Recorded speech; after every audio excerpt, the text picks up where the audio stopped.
This is Pro Football Perspective. I am Nathaniel Bradley. Whether you're at home, work, the gym, in your car, or wherever you are, thanks for taking time out of your day to spend here. Pro Football Perspective is available on Apple Podcasts, Spotify, Amazon Music, and YouTube. And of course, be sure to follow on Instagram at Pro Football Perspective.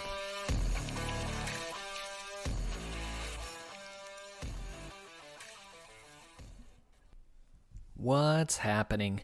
We are back at it again this week, moving forward with our GOAT Quarterback Defensive Support Series. We've already kind of gone over the first 8 quarterbacks on this list. I'll rehash that now. Otto Graham, Terry Bradshaw, Bart Starr, Tom Brady, Joe Montana, Roger Staubach, Steve Young, and Johnny Unitas. So that's the first half of this list. Going to go over the next half over the next couple of weeks. But before I get to that, wanted to again kind of reiterate that there's no rhyme or reason or relationship between defensive support and individual production. I wish there was. It would be really cool and clever if there was, but there isn't. The initial impression some people may have gotten was, Otto Graham was first on individual production and last on defensive support. And when I say last, I mean Otto Graham had the most defensive support. So, of course, if someone has a great defense, that's going to enable them to perform great on an individual basis. Well, that doesn't hold true when you look at the very next person on the list. At least relatively speaking, Terry Bradshaw also had very good defensive support, but ranked at or near the bottom in all categories for individual production. So you can't draw that line of correlation. There's not correlation. There's not inverse correlation. There's nothing there. What I've done in ranking these again is I'm working my way towards the top, and when we get to the top of this list, that quarterback, in my mind, performed with the least amount of defensive support. That doesn't mean that relates in any way, shape, or form to their individual production. Again, I've mentioned this multiple times. We're going to get into it on our next series or two here where we go over team success, but defensive support is going to be linked there. I think there's going to be some heavy links. If you've already looked or just have common knowledge of some of the quarterbacks and their success, you can see that defensive support, these first few names here, have a lot of team success behind them. So that's kind of easy to see, and it has a common sense aspect to it, but we'll go over it nonetheless. The last few quarterbacks we went over on our last episode, Joe Montana, Roger Staubach, Steve Young, and Johnny Unitas, they all essentially had similar, not the same, but similar defensive support throughout their careers. The quarterbacks we're going to go over today are going to be in that same boat where they're not identical. Okay, they all had different situations, different defenses performed at different levels in different categories, excelled in certain areas and performed poorly in other areas. But by and large, the quarterbacks I'm going over today all had relatively similar defensive support throughout their careers. As a reminder, I encourage you to check out Instagram at Pro Football Perspective. That's going to give you a better visual aid, a better look at what I'm discussing here so the numbers don't bog you down too much. As a reminder of what we have been evaluating, how we're evaluating it, and the terminology we're using, I'm going to be looking at points per play delta, essentially the points per play a defense allowed compared to the league average points per play allowed, expressed in the form of a percentage. The lower the number, the better the defense in that category. Also going to be looking at yards per play delta. That's a similar formula there where you're looking at the yards allowed per play by a defense compared to the yards allowed per play average across the league. And that's expressed again as a percentage where the lower the number, the better the defense there. And then also plays per takeaway. The number of plays in between takeaways that a defense generates, and that's compared to the league average expressed as a percentage. The lower the number, the better. In terms of grades, the terms I'm going to be handing out here and how they associate, any defense that grades 30% or higher is atrocious. Atrocious, that's right. Any defense that grades between 20 and 30%, that's terrible. 10 to 20% is bad. 5 to 10% below average. Anything between 5% and negative 5%, that's an average defense. Anything between negative 5% and negative 10% is an above average defense. Anything between negative 10% and negative 20% is a good defense. Anything between negative 20% and negative 30% is a great defense. And negative 30% or lower is an elite level defense, because the lower the score, the better. Okay, we're talking about what a defense is allowing here. So the less they allow of anything, the better. This is all compared to league average, so it is era adjusted. We're looking at the league average from each individual season of a defense that we're actually evaluating. So that neutralizes eras, and you're just looking at how they compared to their contemporaries of that time. And one more time before I get started on this week's quarterbacks, again, please check out at Pro Football Perspective on Instagram. That gives you the visual aids necessary to better understand this data. Color-coded and easy to look at, so you can really understand which quarterback had a lot of green on the screen or which quarterback had a lot of red on the screen, and the corresponding good, bad, above average, terrible, atrocious, whatever the grades may be that are associated with those colors. So that's at Pro Football Perspective on Instagram. Okay, so number 8 on our list here, Aaron Rodgers. So Rodgers kind of might be the first example within this metric where the reputation doesn't necessarily match the actual performance. His reputation is that his teams have essentially been a one-man show, and he's constantly had terrible defenses over the course of his career so far. Out of 42 possible grades over Rodgers' career so far, the defense has had 11 below average grades and 15 average grades. So 69% of the instances of evaluation were at or above league average, but just 33% of the instances were above league average. Per category for his career thus far, the defenses Rodgers has played with have graded out as average in points per play delta at 2% better than league average. Rodgers' defenses have also been average in yards per play delta at 1% worse than league average. And thus far for Rodgers, his defenses have graded out slightly above average with a plays per takeaway delta 5.04% better than league average. On a per season basis, the 2018 season was the worst defense Rodgers has had, grading out as bad with an overall grade 17% worse than the league average. The 2009 defense for Rodgers was ever so slightly better than the 2010 defense, and it graded out at 17.78%. That's a good defense in terms of the grading. He's had 2 seasons with bad defenses, 6 seasons with average defenses, 4 seasons with above average defenses, and 2 seasons with a good defense. So, contrary to the narrative out there, Rodgers has actually had a career's worth of almost dead-on average defense, 1.94% better than league average. So it just goes to show that, he's so good on an individual basis that it might overshadow that maybe the defense doesn't play up to his level. Of course, hardly any defense could, but he's by no means had bad or terrible defenses throughout his career. They have been ever so slightly better than league average. Moving on to number 7 on our list here, another Packers great, Brett Favre. Much like Rodgers, I think there's a general idea out there that Favre had little to no defensive support during his career, although maybe not to the same degree that we think of Rodgers lacking a defense. By and large, however, Favre has had mostly average defenses. Out of 57 possible category grades over Favre's career, the defenses on his teams had 11 below average grades and 20 average grades.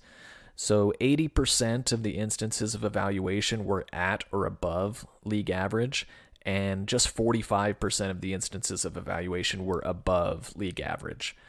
Per category for his career, the defenses Favre played with were graded out as above average in points per play at 5.19% better than league average, just barely edging out that average category. Favre's defenses were average in yards per play delta, I should say, at 3% better than the league average for his career. And Favre's defense is graded out average with a plays per takeaway delta 3% worse than the league average for his career. On a per season basis, the 2004 season was the worst defense Favre played with, grading out as atrocious with an overall grade 35% worse than league average. The 1996 defense for Favre was far and away the best defense of his career, grading out at 24.58% better than the league average, and a great defensive grade there.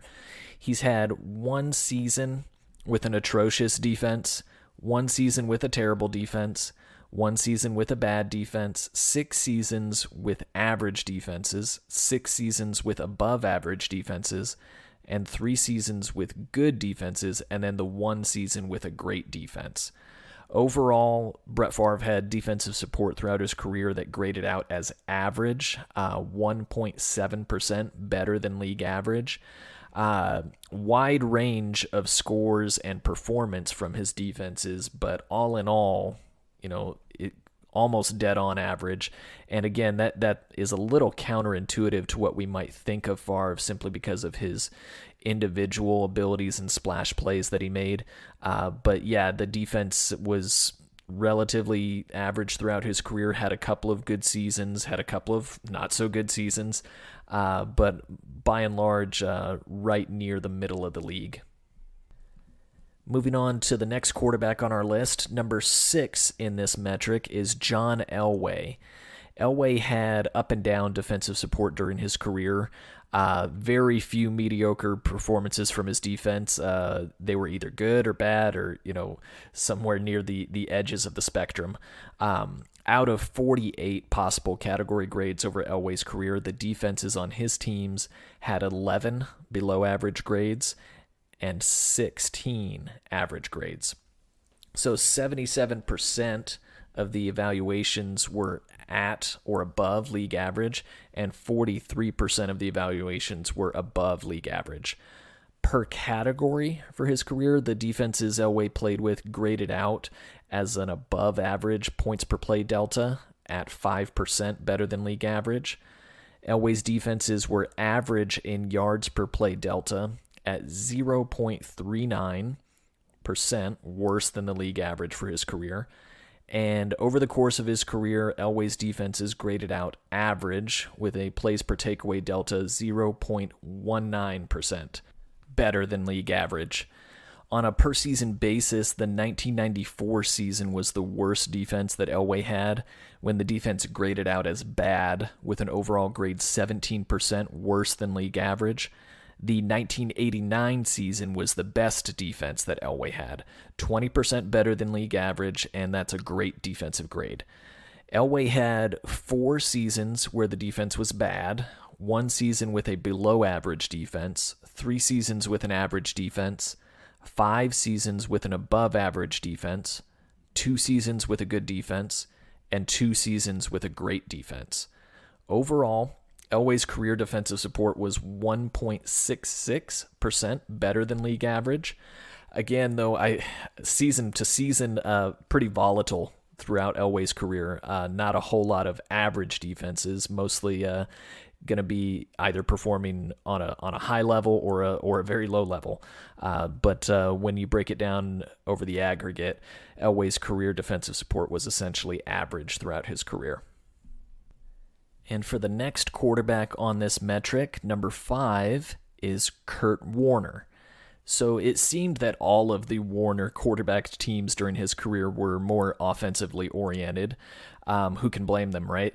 In his abbreviated career, Warner had a mixed bag of defenses. Out of 24 possible category grades over Warner's career, the defenses on his teams had 6 below average grades and 10 average grades.